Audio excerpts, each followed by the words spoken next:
क्योंकि कई लोगों की बुद्धि में ये प्रश्न भी रहेगा, भगवान को अवतार लेने की जरूरत क्या पड़ गई? भगवान का अवतार होता क्यों है? तो एक सीधा सीधा उत्तर आप सब लोग पढ़े होंगे, जानते होंगे। गीता में उसका वर्णन है, रामायण में भी वर्णन है। यदा यदा हि धर्मस्य ग्लानिर्भवति भारत अभ्युत्थानम धर्मस्य तदात्मानं सृजाम्यहम् परित्राणाय साधूनां विनाशाय च दुष्कृतां धर्म संस्थापनार्थाय संभवामि युगे युगे। अरे एक बार नहीं, और स्वयं ठाकुर जी कह रहे हैं युगे युगे, हर युग में मैं अवतार लेता हूं। जब जब हो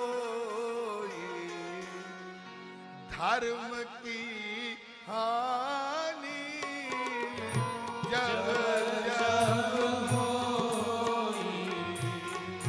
धर्म की हानि, तो बाढ़हि असुर अधम अभिमानी, बाढ़हि असुर अधम अभिमानी,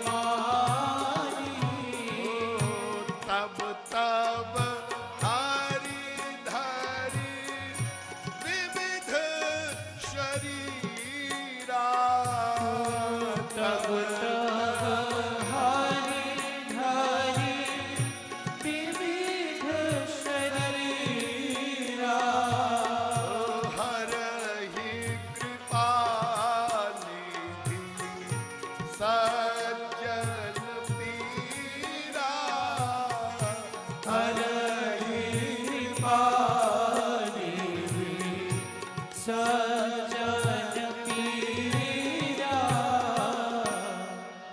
जब जब धर्म की हानि होती है, असुर बढ़ जाते हैं, तो भगवान अवतार लेते हैं राक्षसों का उद्धार करने के लिए और परित्राणाय साधूनाम, ये आप लोग सब जानते हैं। लेकिन भगवान के अवतार का ये मुख्य कारण नहीं है, हम गलत नहीं बोल रहे हैं, मुख्य कारण ये नहीं है। क्यों नहीं है? इसलिए नहीं है ये मुख्य कारण कि अरे भाई, असुरों को तो कोई सिद्ध महापुरुष वो भी समाप्त कर सकता है, उनके पास भी तो भगवान के बराबर शक्तियां होती है। अरे जब ये कहा गया है कि जानत तुम्हें तुम्हें भय जाई, जब कोई जीव भगवत प्राप्ति कर लेता है तो भगवान की सारी शक्तियां उसके पास आ जाती है।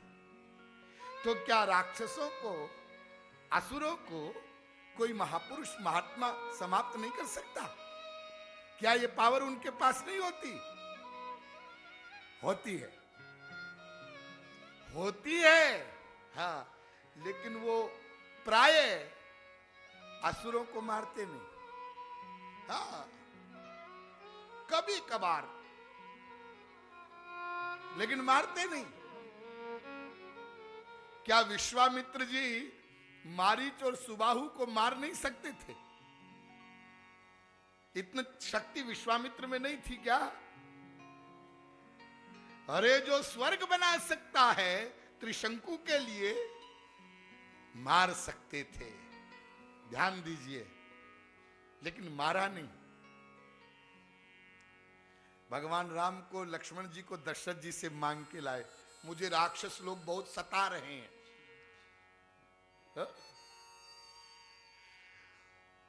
विश्वामित्र जी मारीच सुबाहु को मार तो सकते थे, लेकिन तार नहीं सकते थे। तारने का काम तो भगवान ही करते हैं। लेकिन भगवान भी यदि असुरों को ही समाप्त करना है तो जहां है वहीं से समाप्त कर दें। एक संकल्प करें, और समाप्त हो जाए असुर। जब विभीषण प्रभु राम की शरण में आ रहे थे ना, तो वहां पर एक बहुत सुंदर घटना हुई कि सबसे पहले सुग्रीव ने आपत्ति किया, महाराज ये दुश्मन का भाई है, हमारा भेद लेने आ रहा है, तो इसको बांध करके बंदी बना लेना चाहिए, जेल में डाल देना चाहिए। हा? हमारा भेद लेने आया। तो भगवान ने कहा, अरे सुग्रीव तू मेरा मित्र होके डरता है, तुमको मालूम है क्या मैं कौन राम हूं?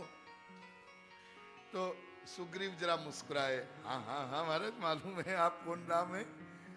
हम बंदरों ने मिलकर के पुल बनाया है तो आप लंका में आ गए, नहीं तो इंडिया में रहते। हाँ? अरे सुग्रीव तू भ्रम में मत रहना, वो जो मैंने पुल बनवाया ना तुम लोगों से, हाँ ये तो मेरा एक्टिंग वाला रूप है, और मेरा वास्तविक रूप कौन सा है?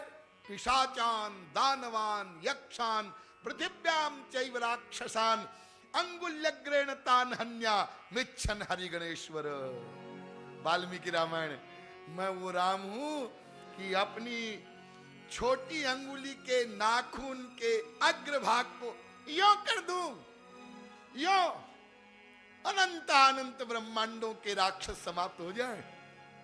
मैं वो राम हूं। और हम तो कहते हैं ना ना, हाथ उठाओ और अंगुली को यूं करो, इसकी जरूरत ही नहीं है।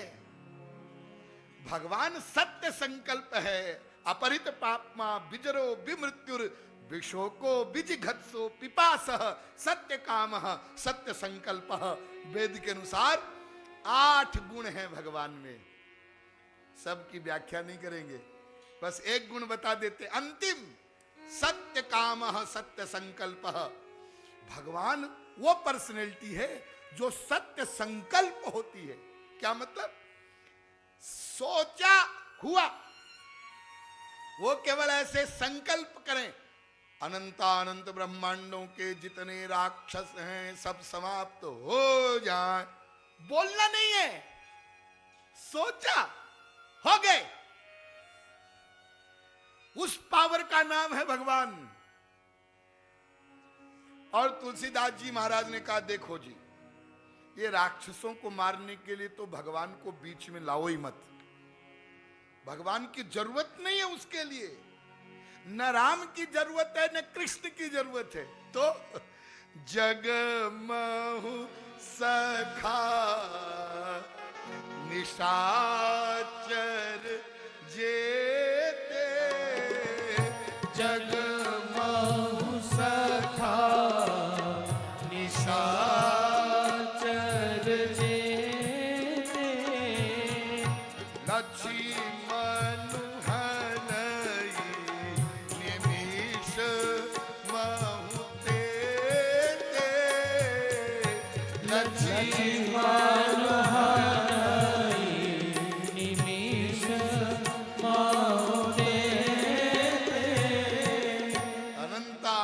ब्रह्मांडों में जितने राक्षस हैं, लक्ष्मण जी में वो पावर है, वो शेष हैं, संकर्षण हैं। वो एक निमेष में उन राक्षसों को समाप्त कर सकते हैं। इसलिए राक्षसों को मारने के लिए भगवान का अवतार होता है, ऐसा कहना बहुत ठीक नहीं है। भगवान ने कहा है ठीक ही है, यह अवतार का मुख्य कारण नहीं। तो फिर भगवान अवतार लेकर क्यों आते हैं? तो दूसरा कारण सुनो। वेदों शास्त्रों में धर्म के नियम लिखे हुए, विधि निषेध, हाँ, उन धर्मों का पालन प्रैक्टिकल करना, ये किसी मनुष्य के बस की बात नहीं है, कोई कर नहीं सकता। इसलिए भगवान जो वेदों शास्त्रों में धर्म लिखे गए हैं उनका प्रैक्टिकल पालन करके दिखाते हैं। जैसे मर्यादा पुरुषोत्तम भगवान राम, वो प्रैक्टिकल कर करके दिखाते हैं, ऐसा ऐसा धर्म का पालन करना चाहिए। इसलिए शास्त्रों वेदों के अनुसार कैसे जीवन जीना चाहिए, इसको करके दिखाते हैं भगवान, एक आदर्श रखते हैं, इसलिए भगवान का अवतार होता है। ये बात तो ठीक है, भगवान ऐसा करते हैं, लेकिन क्या महापुरुष लोग ऐसा नहीं कर सकते? कर सकते। अरे धर्म का पालन कैसे करना चाहिए, ये क्रियात्मक रूप से करके महापुरुष लोग भी तो दिखा सकते हैं। हाँ, तो फिर अपने महापुरुषों से करवा ले, अवतार लेने की क्या आवश्यकता है? इसलिए दूसरा कारण भी ठीक है, लेकिन उतना बढ़िया नहीं।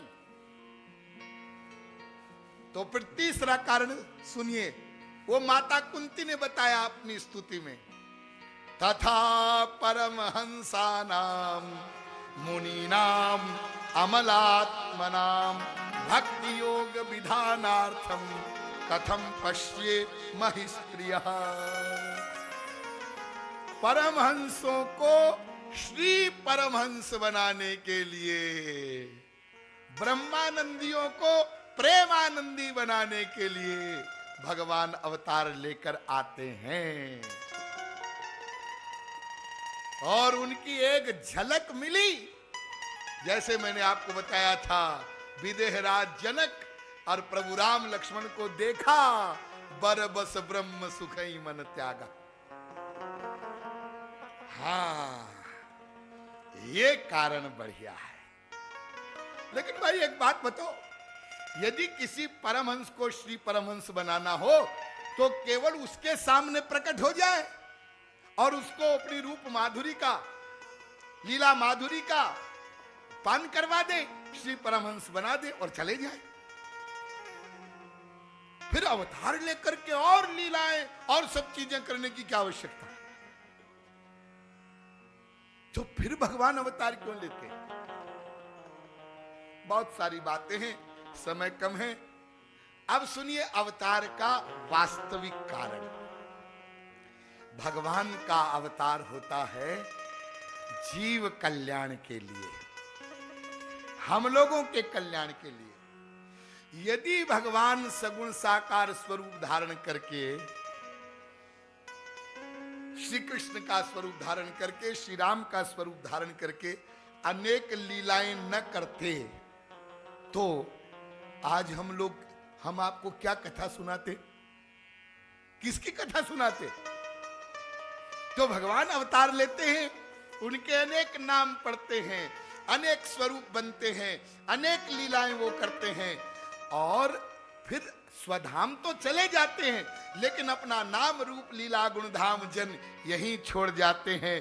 तो हम लोग जो मायाधीन मनुष्य हैं, उनको गा गा करके, उनका स्मरण करके अपना कल्याण करते हैं। इसलिए जीव कल्याण के लिए भक्त हेतु भगवान प्रभु राम धरेउ तनु भूप, किए चरित पावन परम प्राकृत नर अनुरूप। भक्तों के लिए भगवान का अवतार होता है। हाँ, ये वास्तविक कारण है। अब इसके भी आगे की एक अंतिम बात सुनो।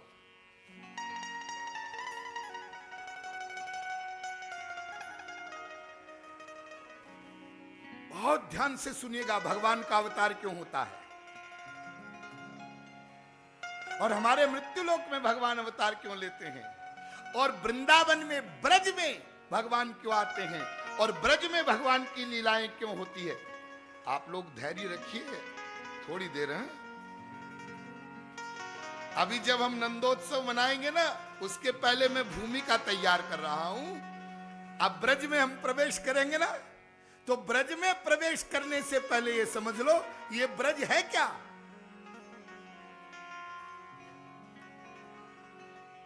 ब्रज, वृंदावन, ब्रज रस ऐसा है कि ये ब्रज रस न तो वैकुंठ में होता है, और जो ब्रज रस भगवान मृत्युलोक में आकर के, हमारे भारत में आकर के और ब्रज में बरसाते हैं, वो ब्रज रस गोलोक में भी नहीं है। अतिशयोक्ति मत समझिएगा। गोलोक में भी वो ब्रज रस नहीं है। क्यों? अरे गोलोक तो भगवान का नित्य धाम है, वो तो माया से अति परे है, और वहां तो सब कुछ श्री कृष्ण ही है। हाँ, लेकिन गोलोक में भगवान का नित्य किशोर का रूप है। वहां पर भगवान नित्य हमेशा श्री कृष्ण 16 वर्ष के रहते हैं। हाँ, और वहां पर वात्सल्य भाव के महापुरुष भी रहते हैं। हाँ, और भगवान के सख्य भाव के महापुरुष भी रहते हैं। हाँ, और ब्रज गोपियां भी रहती है, मधुर भाव के महापुरुष भी रहते हैं। हाँ, और दास भाव के महापुरुष भी रहते हैं। हाँ, रहते हैं, लेकिन वहां पर गोलोक में भी जो भगवान की जन्म लीला है, छोटे से शिशु बनकर जो लीला करते हैं, फिर छोटे शिशु से वो बड़े होते हैं, धीरे धीरे वो लीलाएं करते हैं, बाल लीलाएं करते हैं, फिर पौगंड लीला करते हैं, फिर किशोर लीला करते हैं। ये सारी जो लीलाएं जैसे प्रैक्टिकल ब्रज में होती है, ऐसे गोलोक में भी नहीं होती। बर्थडे तो उनका वहां भी मनाते होंगे, जन्म दिवस तो वहां भी उनका मनाया जाता होगा, लेकिन जब यहां पर श्री कृष्ण प्रकट होते हैं और वो जो उनका जन्मोत्सव मनता है ब्रज में नंद बाबा के यहाँ, वो जन्मोत्सव गोलोक में भी नहीं मनाया जा सकता, वो यहां मनाया जाता है। ऐसी वो दिव्य लीला होती है। और वृंदावन में, गोकुल में जो लीलाएं होती हैं, वो लीलाएं ब्रज में ही होती है, उसको कहते हैं प्रकट लीला। और जो गोलोक में लीलाएं होती हैं भगवान की नित्य, वो उसको कहते हैं अप्रकट लीला। अप्रकट लीला केवल महापुरुष लोग देख सकते हैं, भगवान के पार्षद देख सकते हैं। और जो प्रकट लीला होती है, उसको तो लीला होते समय और मनुष्य भी देखते हैं, और जो भगवान के पार्षद हैं उसमें सम्मिलित होते हैं। और सारी लीलाएं जन्म से लेकर के महाराज तक की ब्रजमंडल में होती है। इसलिए जयति तेधिकम जन्मना ब्रज, गोपी गीत में आता है ना, ये ब्रजमंडल, इसकी जय हो रही है। और लक्ष्मी जी भी यहां पर आ जाती हैं, श्रेयत इंदिरा शश्वदत्र ही। बहुत सूक्ष्म बात है ये। अब इससे और आगे की बात सुनो। अवतार लेने में केवल हमारे कल्याण के लिए भगवान अवतार लेते हैं, ऐसी बात नहीं है। तो अरे ये जो ब्रज रस है ना, हा? जिसमें ये यशोदा मैया की गोद में खेलते हैं, उस सखाओं के साथ खेलते हैं, हा? और जो ब्रज गोपियों के साथ लीला करते हैं, हाँ, इस लीला का आस्वादन करने के लिए भगवान श्री कृष्ण भी लालायित रहते हैं,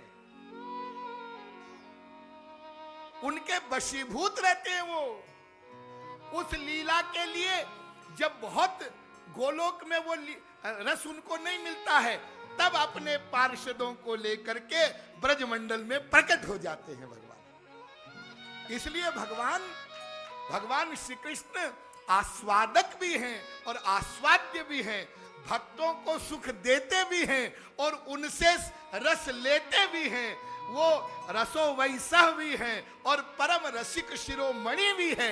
इसलिए वास्तविकता ये है कि भगवान स्वयं ब्रजमंडल में आकर के और ब्रज की लीलाओं का रस लेना चाहते हैं। इसलिए भगवान श्री कृष्ण हमारे यहाँ भारतवर्ष में ब्रजमंडल में एक कल्प में एक बार प्रकट होते हैं। अब और अधिक डिटेल नहीं करेंगे। वहां पर गोलोक में उनको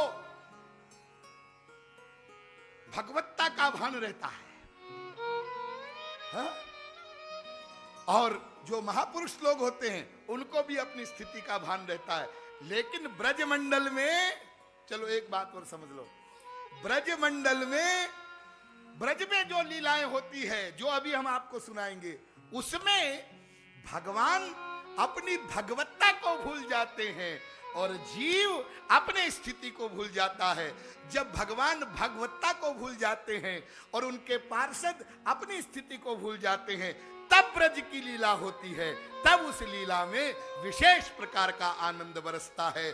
उसी रस, उसी आनंद को पाने के लिए और वितरण करने के लिए भगवान का ब्रज में प्राकट्य होता है, भगवान का अवतार होता है।